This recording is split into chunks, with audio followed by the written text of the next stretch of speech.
Hello, I'm Vasile Stanescu. I'm an assistant professor of communication at Mercer University.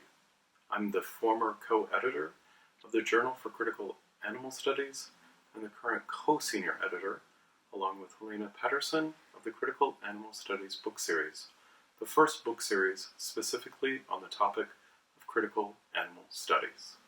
And the term I'm going to define today is critical animal studies. In a large sense, there's a debate about what the term critical animal studies means, with some different academics using it in a different way. It is like the term feminism. There are some concepts we can all agree on that feminism means and does not mean. There's also a great deal of disagreement. So, by analogy, if we can all agree that feminism is at least the radical notion that women are people, perhaps we can say that critical animal studies is at least the radical notion that animals are people. Or, perhaps more precisely, critical animal studies represents the radical notion that people are animals. However, in a general sense, I mean critical animal studies in 5 main senses of the term. 1. Critical in the sense of understanding and employing ideas from critical theory.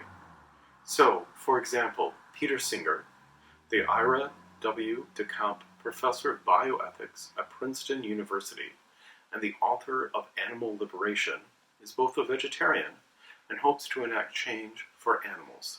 However, since he uses analytic and not critical theory, he might not be considered doing critical animal studies.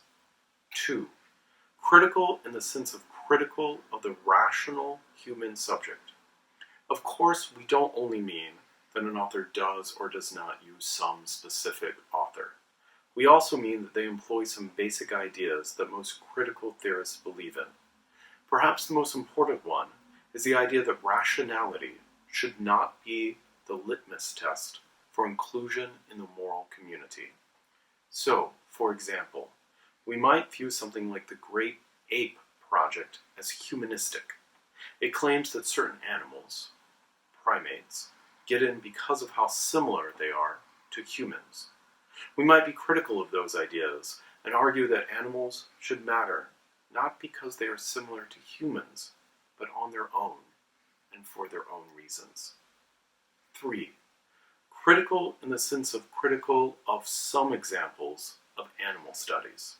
So, for example, Donna Haraway, the American Professor Emerita in the History of Consciousness at UC Santa Cruz, certainly understands critical theory and does write about animals. However, since we don't see her as working to prevent the death of actual animals, we see her as doing animal studies, or perhaps even more precisely, posthumanism. I think she would agree with these same distinctions.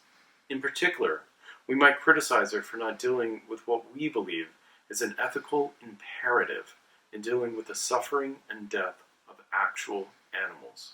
So, critical of some work in animal studies, in the sense it doesn't include a kind of ethical or activist core that we believe is important.